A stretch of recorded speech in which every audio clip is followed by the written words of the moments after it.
Surfing is my passion, my way of life. The stoke I get from riding a perfect wave is pure joy. I became aware of Bethany Hamilton in 2003 when the shark attack happened. I didn't know what her name was, but I knew a little girl off the coast of Kauai was attacked. And in around 2005, her manager, Dutch Hofstetter, approached me about making a film about it. He said, read her book, and he gave me the book. And when I read the book, I cried. I was amazed that a 13-year-old could do what she did. And I said, there's a movie here. Just go out there and surf as hard as you do every day. It's just so powerful, and Bethany's done so many amazing things that you read it and you go, is this real? Did this really happen? They want to sponsor both of you? No way! Having a movie made about me is something that I never would have picked for myself, but somehow it's come about and it's happening and it's real. When I did meet with Bethany, I said, who would you like to play you? And she said, I'd like Anna Sophia Robb to play me. I met with Sean McNamara, our director, and he said that Bethany had thought of me for the role, and I was like, oh my gosh, I cannot believe this. I was so honored. I read the script, and I thought it was just a really inspiring story. When it came to the parents, I knew I had to get great actors, and I had my eye on Helen Hunt for a long time. I knew that the story was completely compelling, and I'd be shooting on the North Shore of Oahu. So after thinking about it for about 16 seconds, I said, okay. Dr. Ravinsky said that I can get back in the water as soon as my stitches come out. Can we try a shower first? There's lots of people in the movie telling her to get back in the water, and I'd say I'm the voice of not too quickly, do it your own way, which I like. If she quits, she may never get back in the water again, and she will never be the same. She will never be the same. To have Helen playing Sherry, my wife, really brings a lot of weight to it. I mean, who'll even like me with this? The right guy will love you exactly the way you are. I'm always trying to make sure that I'm bringing my soul to the work I'm doing, and I feel that's part of what the movie's about, soulfulness, even in the hardest of moments.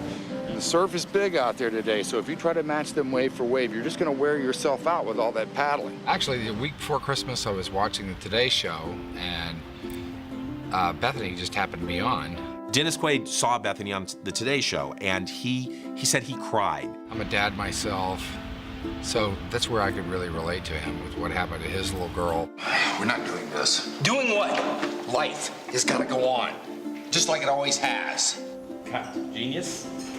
The chemistry between Helen Hunt and Dennis Quaid was like unbelievable. Hamilton, please again by 2 tenths of a point.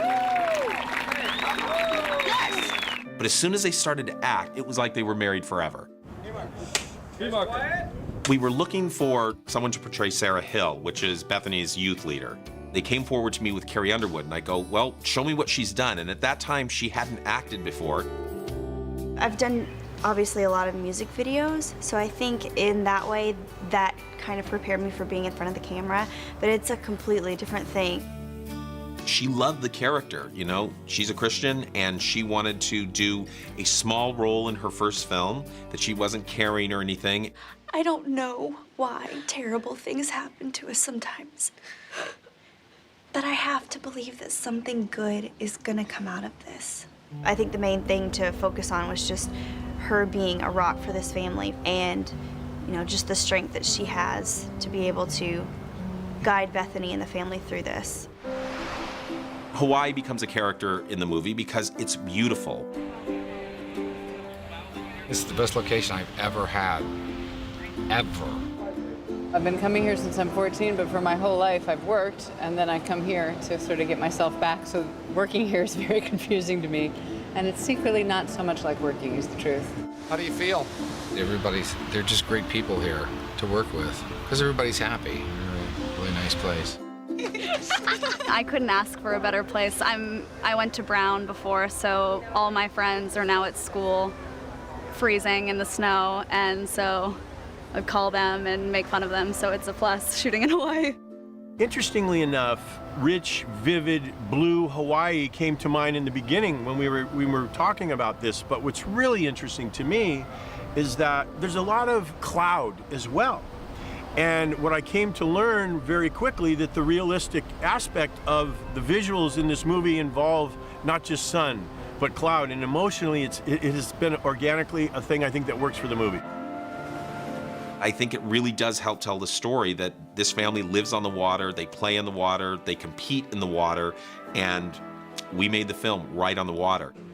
Hey, everybody looking at Christy? The Hamilton family was on the set every single day, and they wanted it authentic. They wanted the surfing right. They wanted to get their Christianity just right. They wanted it authenticity. Bethany was on the set sometimes, and she'd be tough on the background artist. We were in a church scene, and she'd walk on and she'd go, "You guys look like you're at a funeral." And I was like, who else could get away with saying something like that except for the person who the story is being told about? I think it's important to involve them in the process of this, because after all, it is their story. The whole family is incredibly sweet and generous and really welcomed me totally. I wonder what bathing suit I should wear to the shoot. The pink's cute, but the black really works with my tan. Filming the shark attack was the biggest challenge of the movie. I don't think you get to decide. They'll probably just tell us what to wear. It took place literally in 6 locations with doubles, with actors, with everybody. We shot at the real location on Kauai where it happened from a helicopter of the 4 of them down there. Then we shot on the North Shore of Turtle Bay the close-ups of our actors as the attack happened. We had to kind of think things through on land. I'd actually sit with a stick on a beach and draw things out in the sand. This is 1. You guys play the whole thing, act like you get pulled. That's shot 1. And then we'd all go out into the water and we'd shoot like this 10 seconds. And you're just gonna say your line and then do it. Okay. And basically we were in like waist deep water, maybe a little deeper, up to our chest. And I had Brian Kailana, our waterman, grab her arm and yank her underwater. 44. Another good set comes in. It's right there, the shark's on you. So it was very difficult to direct out in the water and to act out in the water. Heads up, heads up. And then in post-production, we CG'd a shark to come up at the same time and pull her down.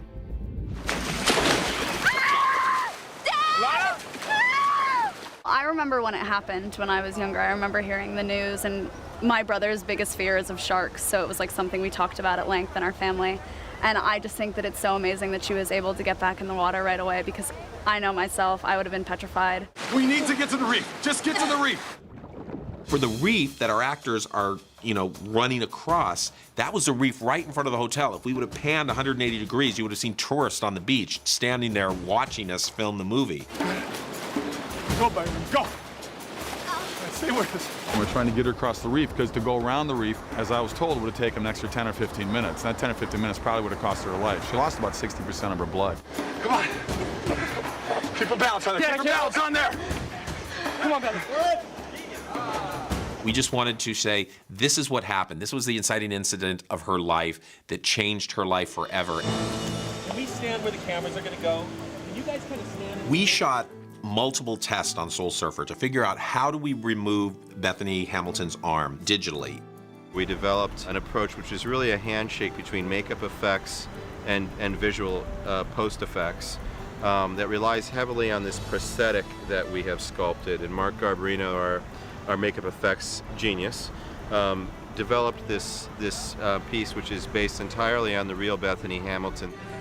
Pretty much every day I'm putting a prosthetic on Anna Sophia, from having the shark bite it off in the ocean, which is one look, and then we continue on with the healed look and bandages, and then her more strong, muscular, present-day arm. The real challenge is therefore to get rid of her arm, and in order to do that we have to be able to create what's behind her real arm in any shot. And so we are incorporating a variety of techniques to do that, including creating an actual computer-generated version of her body. I think 750 visual effects shots in the finished film of Soul Surfer.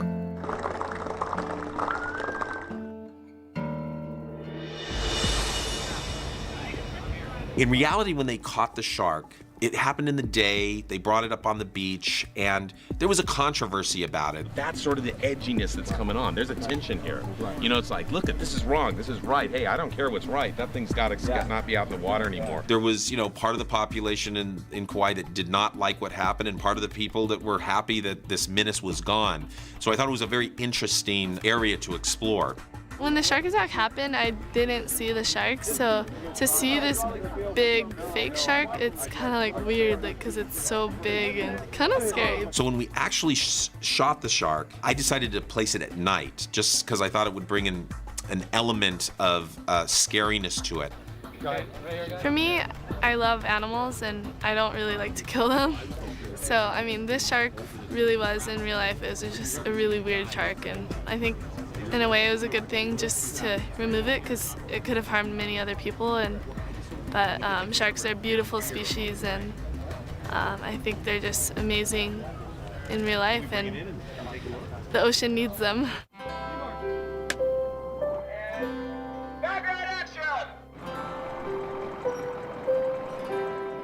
Shooting the Thailand sequence for Soul Surfer actually turned out wonderfully because we were right next to the hotel we stayed at on the North Shore of Hawaii. There was an old fishery that had just closed down and nobody was using it anymore. And it had, you know, windows broken out, and it just looked like it was built maybe in 1940 and nobody had repaired it since. So I looked at these old buildings and I said, I think we can do this. And cut! Brilliant, very nice. Making Soul Surfer was perhaps the most challenging film I've ever made, and it was kind of a soul searching of myself. Cut! Brilliant. This is the best you could possibly ask for. The weather and the people and the surroundings, just so beautiful. And I find myself really not wanting it to end. Not everyone surfs, but in some way or another, I think they're going to be able to relate to my family in this movie, and just, yeah, hopefully it'll just encourage them and give them joy in their life. The reason I made the movie is for people to watch this and say, you know what, life is tough, life is difficult, but get back on the board and try again, and you will succeed. You will be successful with what you want to do.